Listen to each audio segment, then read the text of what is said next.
Subscribe to our channel and press the bell icon to never miss an update. Join the only official Telegram channel of Rao's IAS Study Circle to get relevant material and important updates. Important announcement. First batch of QIP or Quality Improvement Program has already begun on 12th of this month. QIP classes would cover up more relevant and sought after topics for the upcoming prelims examination. This program would cover history, polity, geography and environment, science and technology, economy and international relations in 50 hours. Next batch of QIP would start on 3rd of May 2021. Hello everyone and welcome to Daily News Simplified, your one-stop solution to the detailed analysis of current affairs which are published in the Delhi edition of the Hindu newspaper. Articles dated 24th of April 2021 which are listed on your screen are put up for discussion today, and the timestamping for the same is provided in the description box. So let us start with the first article itself. So the first article in the discussion lineup is related to the recent order of Ministry of Finance, which says that it has lifted up the spending cap to boost the capex. Capex here means capital expenditure. Well, going by the context, Finance Ministry has relaxed spending guidelines to enable ministries and departments to undertake capital expenditure totaling 44,000 crore rupees envisaged in the budget this year. Well, it simply means that Government of India, that is the Ministry of Finance, will now allow the ministries and the departments to spend more than what they were actually spending as far as capital spendings are associated. So now they would be spending 44,000 crore rupees above what they were actually envisaged for. Now, apart from the article itself, we will read a basics about the government budgeting. So if you are reading it for the first time or you are watching the video for the first time, it would be easier for you to understand. And if you know everything about the budget itself, it would be like a revision to you. Well, government budget, be it center, be it state, is divided under two categories. First one is the revenue budget. Revenue budget simply means what you are getting on the revenue account. The second one is the capital budget, which goes for the capital account. Further, they are divided into receipts and expenditures. Well, we will not venture into the receipt or the revenue part of the budget. We will just focus ourselves today on the capital budget. Capital budget is divided into two: capital receipts and the capital expenditure. Capital receipt form the following: disinvestment, borrowings, loan from the public, loan from the foreign entity including the international agencies, Reserve Bank of India, and recovery of loan. Well, disinvestment simply means that whatever government has invested previously, now it wants to disinvest or it wants to sell off whatever entity or asset it is holding in the market. Borrowing simply means taking the loan. It may be anything. It may be from the international organization. It may be from the international agencies. Loan from the public means through treasury bills, long-term bonds. Loan from the foreign and RBI provide receipts to the government through various means, including the borrowings from the market, including the ways and means advances, and in fact the dividend earning to the government. On expenditure side, what we have is the expenditure on capital goods. Now, government also holds capital goods for itself. These capital goods could be anything, including the machinery which are working in the government entities. It also includes funds on the infrastructure, which includes roads, bridges, railways, and others. Funds allocated to the public sector undertakings to take on the production process. Funds allocated to the research and development, and in fact the asset creation. So in fact, if government is buying a property to build a factory, that would be constituted under the capital expenditure. As you can see in this table, the allocations which were made in the recent budget of 2021 are given as follows. The revenue expenditure and the capital expenditure with comparison to the previous year are mentioned in the table. The actuals, budgeted, revised and budgeted are the different forms of data which is provided by the government.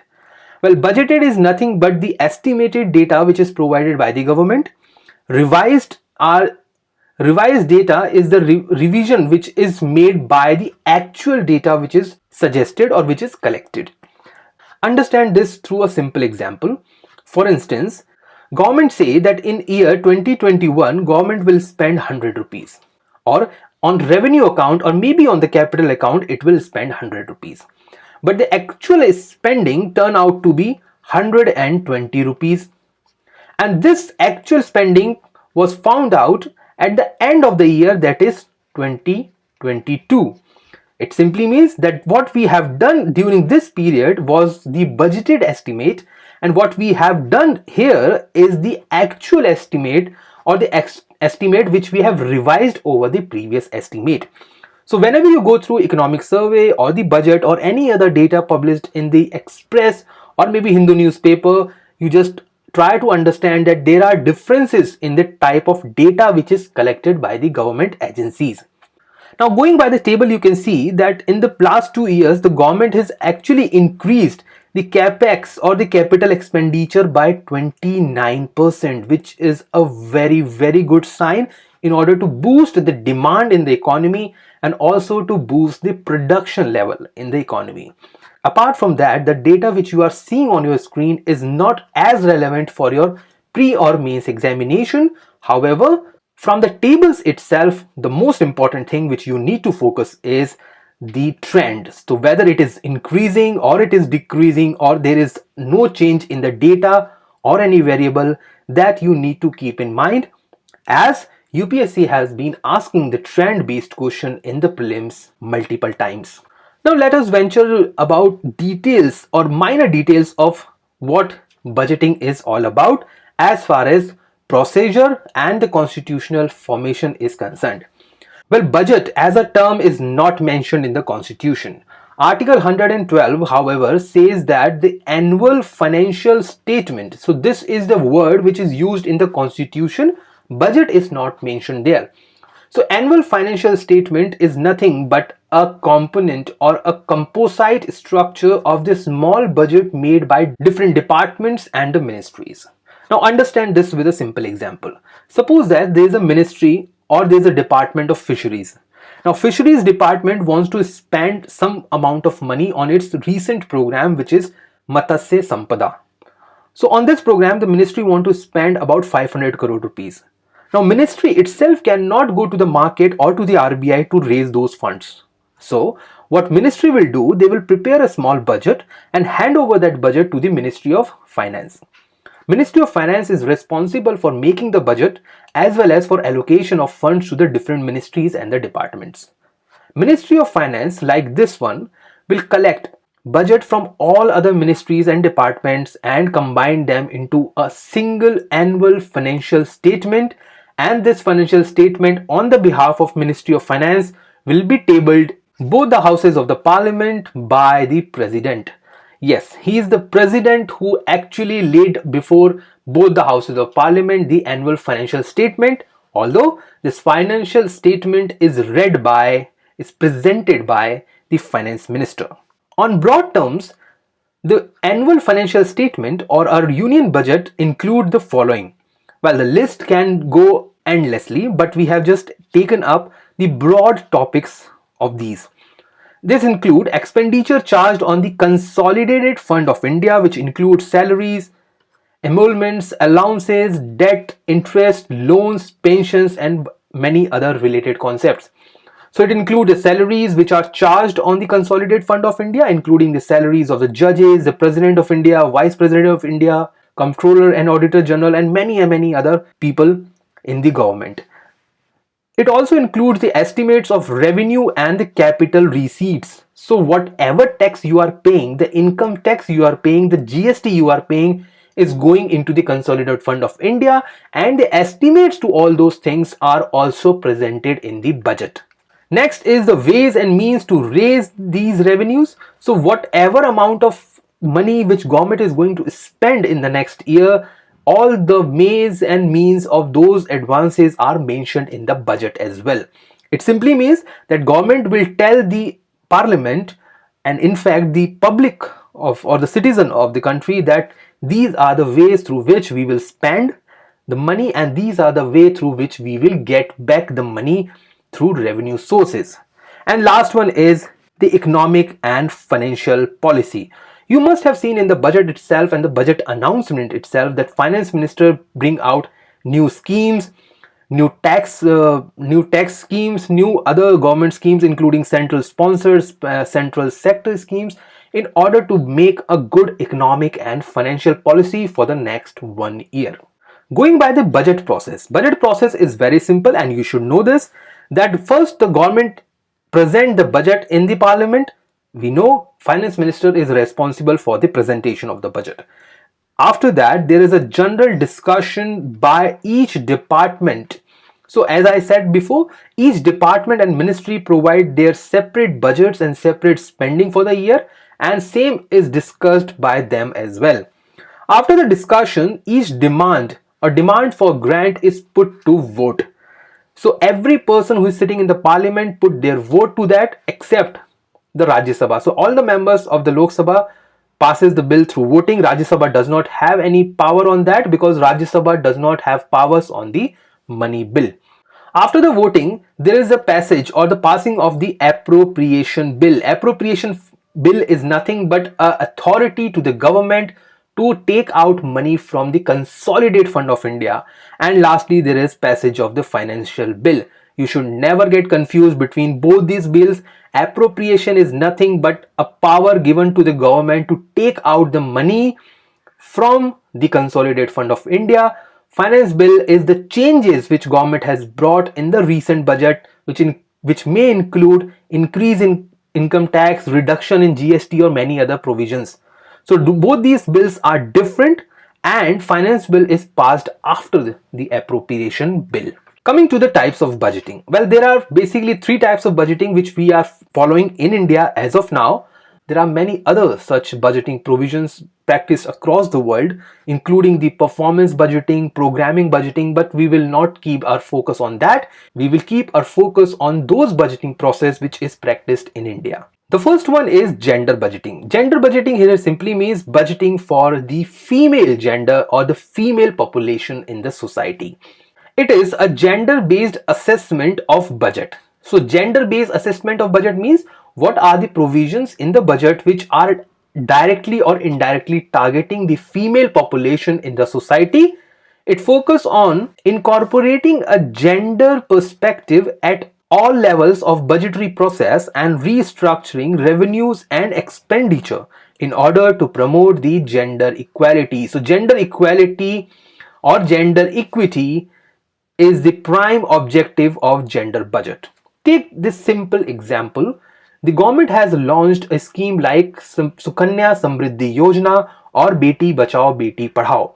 So the funds which are allocated to these kind of schemes can easily be put under the gender budgeting provision. Through gender budget, the government declares an amount to be spent over the development, welfare, empowerment schemes and programs for females in the society. So irrespective of their age and other thing, it targets all the females from womb to tomb and whatever may be their situation in the society. Gender budgeting in India was introduced in the financial year of 2005-2006. So it has always been 15 years now we have been practicing the gender budgeting. The next one is the zero-based budgeting. Zero-based means where the base of the budget is zero, that is starting from zero. This form of budgeting was introduced in India in 1986-87. Methods of budgeting in which all the expenses are evaluated each time a budget is made. So when we are making a budget for year 2021, we will make it from zero. We will not consider what had happened in 2020 or 2019. We are not even concerned about what will happen a year after. We will just focus on the current year, current expenditure, current revenues. And secondly, the expenses which are made under the budget should be justified for each new period. So if government is saying they want to spend 1000 crore rupees on Pradhan Mantri Jan Dhan Yojana or maybe Pradhan Mantri Awas Yojana or many other scheme, they would just have to justify that whatever they have spent or want to spend is justiciable. And lastly, we have the outcome budgeting. Outcome budgeting simple means the outcome which we are getting from the spendings. It analyzes the process of each ministry and the departments and what the respected ministry has done with its budget outlay. So what a ministry has actually achieved from its past allocation in the budget. So what health ministry has achieved through Ayushman Bharat, what defense ministry has achieved, what finance ministry has achieved, what different other ministry has achieved from their budget allocation in the past year. So based on those outcomes, based on those measurements and others, the outcome or the budget for the next year is prepared. It was first introduced in India in 2005. Now let us also read about a little bit on Finance Responsibility and Budget Management Act, or popularly known as FRBM Act. Now what is FRBM Act? FRBM Act was passed in 2003 in order to bring the fiscal prudence or the fiscal responsibility to the legislature or to the executive in this country, and also to restrict the popular or populist kind of policy making in the administration. This act was passed and some target was set under this. First target was to reduce the fiscal deficit to 3% of the GDP by 2008 and 9. However, this was not achieved because in 2008 there was a global financial crisis. This will be realized with an annual reduction of 0.3% to the GDP per year. It simply means that government from 2003 onwards will reduce the fiscal deficit by 0.3% every year to come to a conclusion of 3% overall. The next target was set about the revenue deficit, which says that it should be reduced to 0.5% of the GDP per year with complete elimination by 2008-9. It simply means that revenue deficit should be zero by 2008 or 2009. The other basic provisions which are undertaken in this act are that the public debt should be brought down. As present, it is near 69% to 70% of the GDP. The government should reduce its borrowing from the RBI. It does not say that government should ban or completely restrict. However, it should restrict its borrowing from the RBI because it creates an inflationary pressure in the economy. It also provided for a temporary clause to breach the targets. Which targets? The targets which we have mentioned in the above discussion. The targets in case of an emergency, national security, calamity like the current medical emergency. So whatever we are facing right now, government is allowed under this act to go for higher fiscal deficits and in fact the revenue deficit. This act was amended in 2012 that mandated the central government, especially the Ministry of Finance, to lay before the houses of the parliament some of the statements. Well, these are some of the statements which is published by the Ministry of Finance. You can download these statements. These are also provided along with the budget itself. These include macroeconomic framework statement, midterm fiscal policy statement, fiscal policy strategy statement, along with annual finance statement and demand for grants. So well, these are the important statement which provides. Now there must be some objective for this, and the objective for these statements is to provide the kind of ideology and future perspective which government of the day is thinking as far as budgeting is concerned.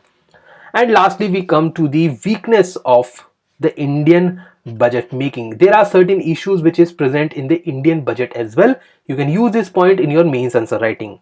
Well, the weaknesses are poor planning both at the center at the state level, no linkage between the policy making, planning and the budgeting. So policy making is part of the executive as well as the legislature. Planning in India is largely a part of Niti Aayog and other independent organization. Budgeting, on the other hand, comes under the Ministry of Finance. So there is no direct linkage or coordination between these agencies. Next is poor expenditure control. So you will often find that the year when elections are announced, the expenditure of the government increases manifold. So there is poor management on the expenditure as well. Inadequate funding of operation and their maintenance. So the whatever maintenance which we are doing on our operation, for instance, once we start a government scheme or a central sponsored scheme, gradually the outcomes on the scheme goes on depreciating. little relation between the budget as formulated and budget as executed. So you'll often find that whatever was announced in the budget and whatever was actually made out on ground turns out to be different. There is inadequate accounting system, which is very obvious, unreliability in flow of budgeted funds to agencies and to lower level of government. The poor management of external aid. External aid here means any fund which is coming outside India. Too much dependence on the internal aid. So the sovereign bond which we are talking about, so government of India do not offer sovereign bond to the foreign agencies. What government of India is doing, we are borrowing in the internal market in India to make expenditure. However, this create problems with itself. If you want to read more on the union budget this year, you can go through video lecture which was published on Rouse IAS dated 6th of February 2021. It is a well-detailed analysis of the union budget 2021 and 22. You can go through this video and can find very relevant questions and pointers for your upcoming prelims examination. Next article in the lineup is related to the foreign exchange market, depreciation and the current status of the rupee in India. Well, the context says the RBI's move to infuse about 1 trillion rupee through buying of bonds in the market can weaken the rupee exchange rate scenario altogether. Well, what does it mean? It simply means that what RBI is doing right now is trying to infuse 1 trillion rupees through buying of bonds in the market. Well, what RBI will do, they will just go into the market, they will buy the bonds and they will infuse the money out of it. Because once they buy the bond from the market, what they will give in the exchange is the cash rupee. And once the cash rupee go into the market, that itself create higher the supply of rupee and depreciates its amount. Now let us go into the basics of foreign exchange. What is a foreign exchange? Well, foreign exchange is the amount of domestic currency that must be paid in order to get a unit of foreign currency. It simply means if you want to hold $1 note with you, what you require is to pay 75 rupees for that. So it is just the domestic currency which you paid to get the foreign currency. It is also calculated through the purchasing power parity formula. It simply means that the amount of goods you can buy in India and the same amount of good you buy in US, and just compare the prices of both. Now in normal terms, there are two kinds of exchange rate which are running in the market. First is the fixed exchange rate and the other one is the flexible exchange rate. Well, we will read both of them one by one. Fixed exchange rate means that there is a complete government intervention in the foreign exchange market. So the foreign exchange market is working accordingly to the government intervention and its policies parameters. This exchange rate is determined by linking the exchange rate to the price of gold and other major currencies like the US dollar. So what government will do, government will say that 1 rupee or maybe 100 rupee is equal to X amount of goods or maybe X amount of US dollar. There is no other agency which will determine the exchange rate. As the government is the one which is determining the exchange rate, the stability is provided by the government and it prevents the frequent fluctuations because the exchange rate is not determined by the market. So what we find is that frequent fluctuations in the exchange rate or the upward or the downward trend in the exchange rate is not visible. On the other hand, flexible exchange rate simply means determined by the market forces. It is flexible in the sense that it is not fixed and it is movable in both the direction. It may increase or it may decrease, it may appreciate or it may depreciate, and government does not have any control. So it is determined by the forces of the demand and supply. Stability is provided by the market forces. In the first case, what we have seen, that stability was provided by the government intervention. In this case, the stability comes from the market forces of demand and supply. So when market forces are coming into the play or coming into the picture, the day-to-day fluctuations are very obvious. Now let us go into the basics of how exchange rate is determined. You can also go through the recent explained section which was published by the Rao's IAS on the YouTube channel to get more details on the exchange rate determination. Exchange rate is determined by the supply and demand of foreign currency. So the exchange rate would be determined where supply and demand is equal to each other or where equilibrium is created. So in this case the exchange rate would be R, or you can give any hypothetical value to this, let's say 74 or 75. So given this kind of situation, you can easily see that when there is a supply or when there is excess supply, let's say at this point at exchange rate R1, we can see that demand is below the supply. So supply is ahead of demand. You can see that there is depreciation of currency because the value of the currency or the rate of exchange is rising. Never get confused with this kind of phenomena. I have seen students often getting confused with the depreciation and appreciation and their valuation. So when the value or the amount is increasing, it is depreciation, not appreciation. On the other hand, when there is excess demand, the case is opposite. The rate of interest goes down, the value goes down, however, it appreciates. On the right side of your slide, you can see that there are different buyers and sellers in the exchange rate market. It is very easy to understand and very easy to grasp as well. You can use it in your prelim examination for elimination. India has adopted a managed floating exchange rate system. It is nothing but a blend of both. Both means flexible as well as fixed exchange rate system. Under such a system, the exchange is allowed to move freely and determined by the forces of the market. So first, government or the central bank allow the exchange rate to be determined by the market forces. But when there is difficulty in situation or when there is difficult situation arises, it means when the currency appreciates too much or depreciates too much, the central bank comes to the rescue and can intervene to stabilize the exchange rate. You must have heard about an important term in this respect, and that is sterilization.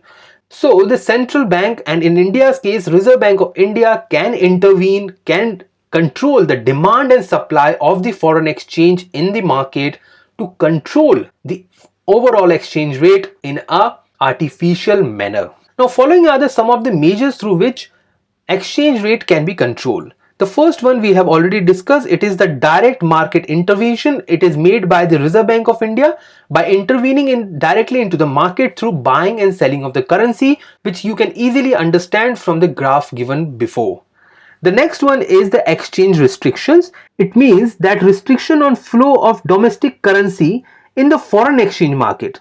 So what government and central bank can do, they can restrict the amount of foreign currency that to be exchanged in those market. For example, prevention of exchange of local currency including the rupee with foreign currency, maybe dollar, pound or sterling, without prior permission. So government can say that you cannot exchange the local currency without their permission. The next one is the blocked account. Here the accounts dealing in the exchange of currency are blocked for temporary period. So let's say there are 50 people who are exchanging in the foreign exchange market, government will simply block their account. Next one is the multiple exchange rates. It simply means the government will keep different kind of exchange rates for exporters, importers, and in fact for the capital transfers as well. And lastly is the measure by the government itself. So government, apart from the RBI, can also take decisions on its own. However, these decisions are largely targeting the trades in the economy.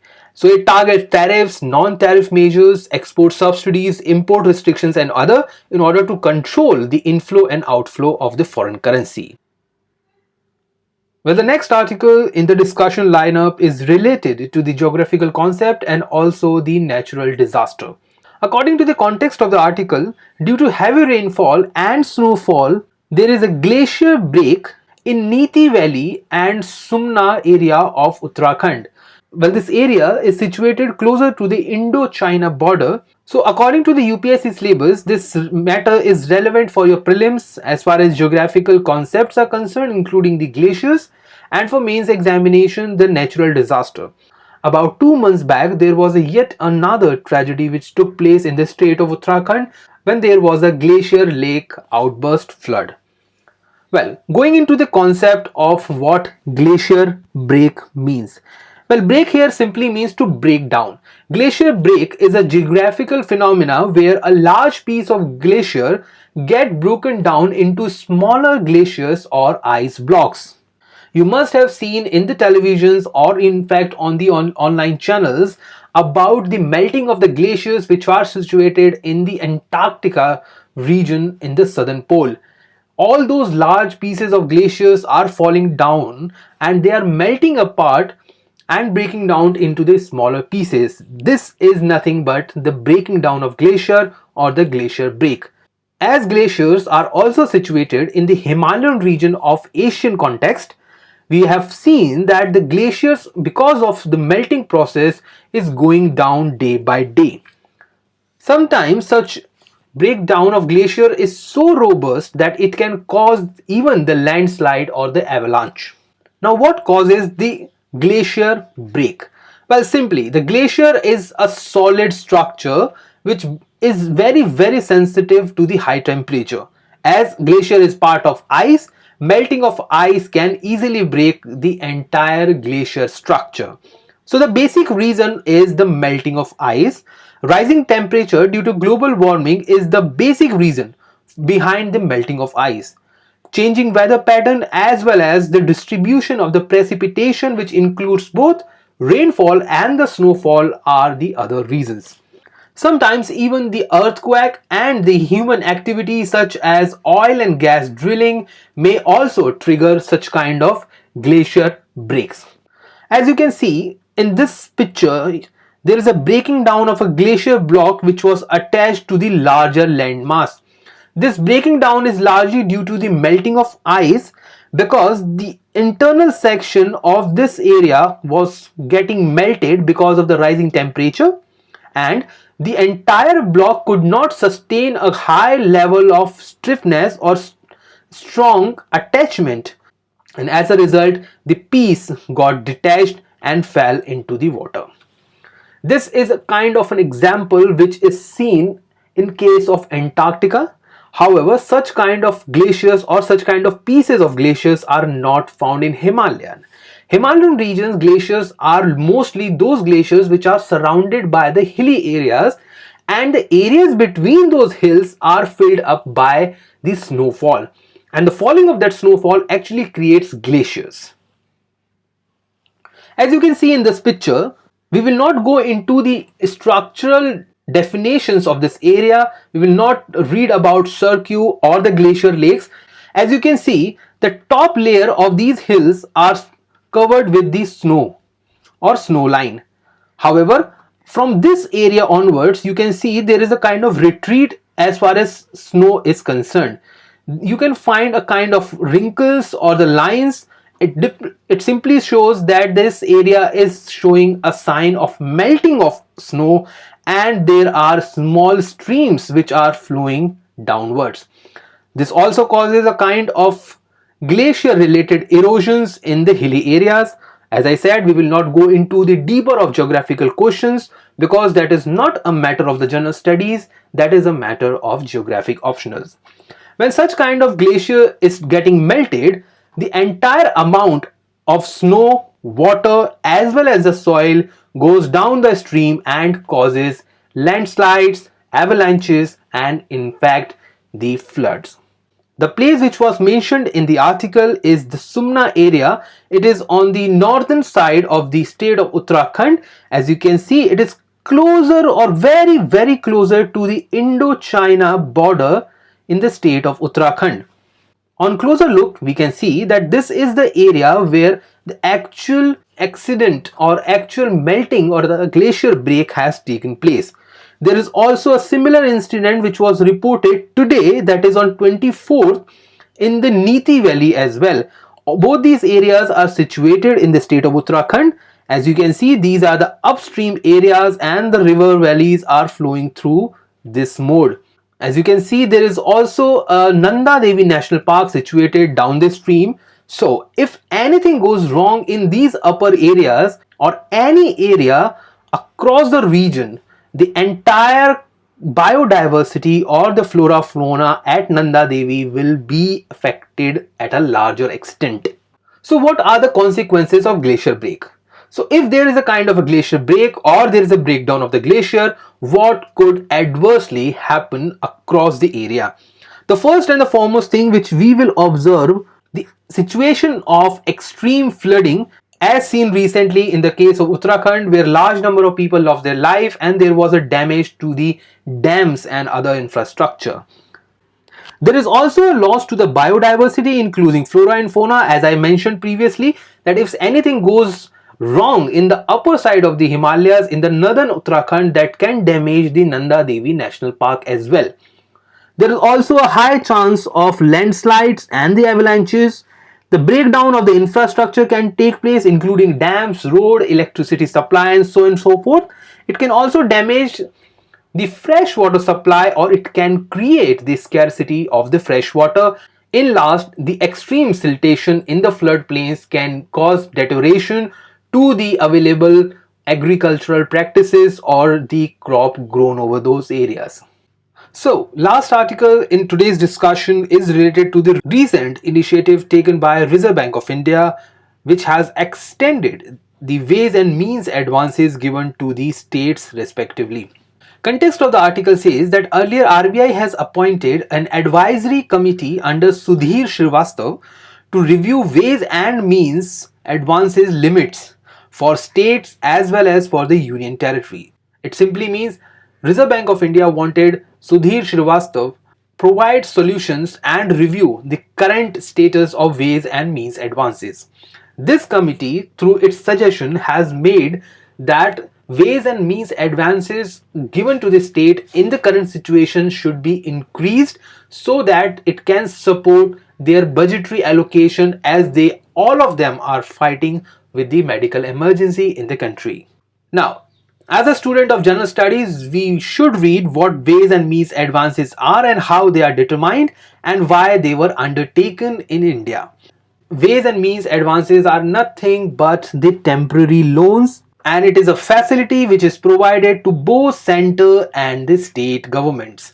So when center and state government run out of money, they approach RBI and RBI provide funds to them. Why such kind of funds are needed? Well, just to meet the short-term cash mismatch. When this was introduced? Well, this was introduced in 1997 for the period of 90 days each.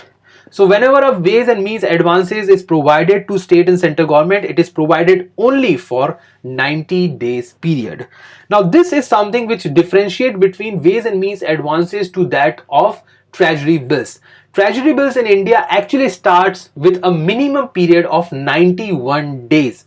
So government and RBI deliberately kept W&M advances below the treasury bills in order to create a differentiation in both of them. Next is the cost. Cost is the rate of interest. So the rate of interest charged on ways and means advances is equal to that of repo rate or the repurchase operation agreement.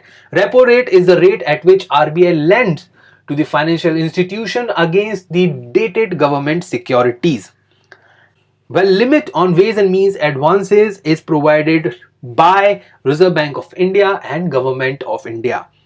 So, state government do not have any decision-making power or regulatory power as far as these advances are concerned. And lastly, there is over limit. Can governments, both central and the state, ask for more funds under this scheme? Well, yes, they can. However, these limits are provided as a overdraft, and a penalty of 2% extra interest rate over and above the repo rate is charged on such kind of overdrafts.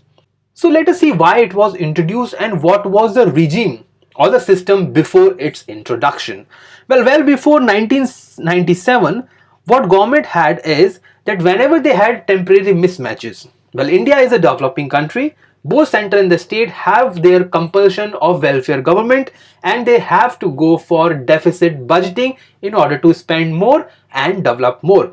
So in that situation, we will find that government, irrespective of their stage or their level, are most of the time under the temporary mismatch in their receipts and expenditure.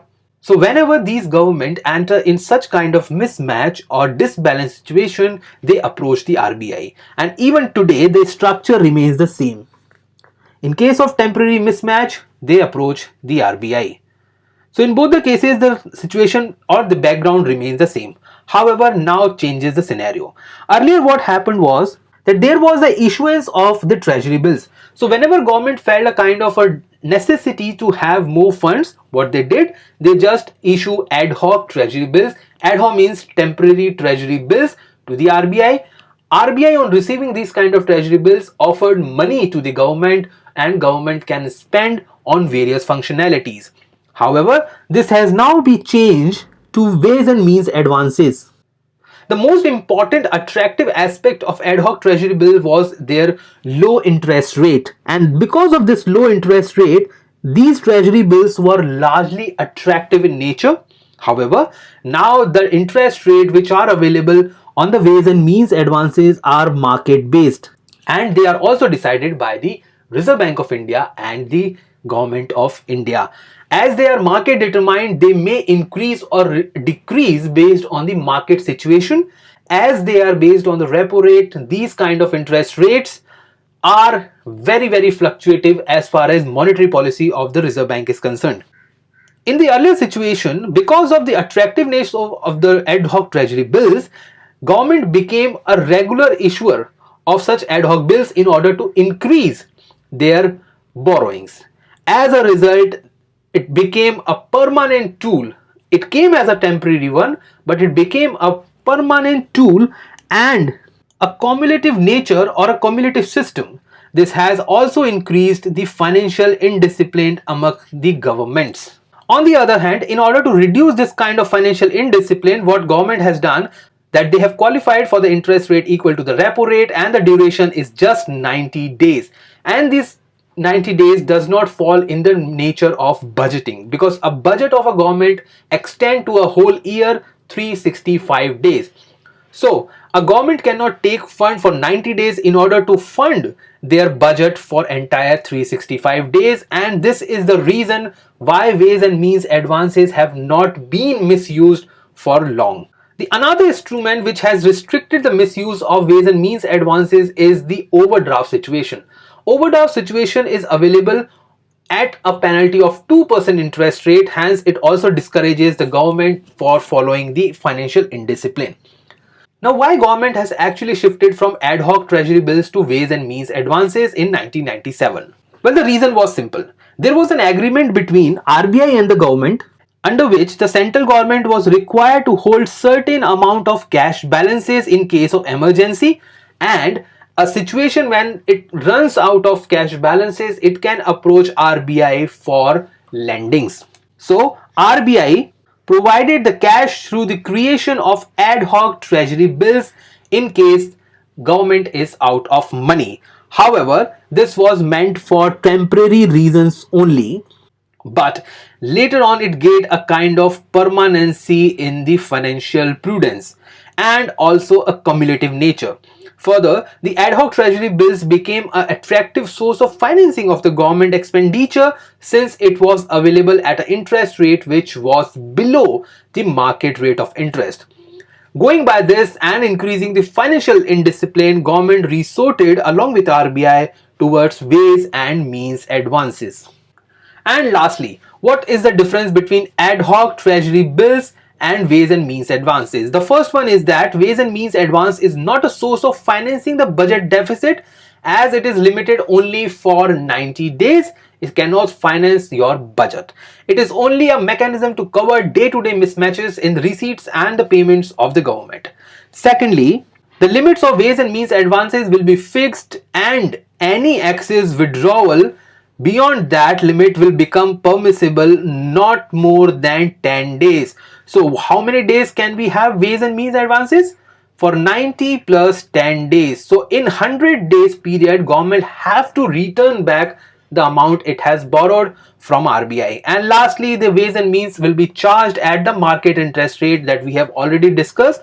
So all kind of these instrument actually makes them separate or different from the treasury bills and have provided a kind of financial discipline both at the center and the state level.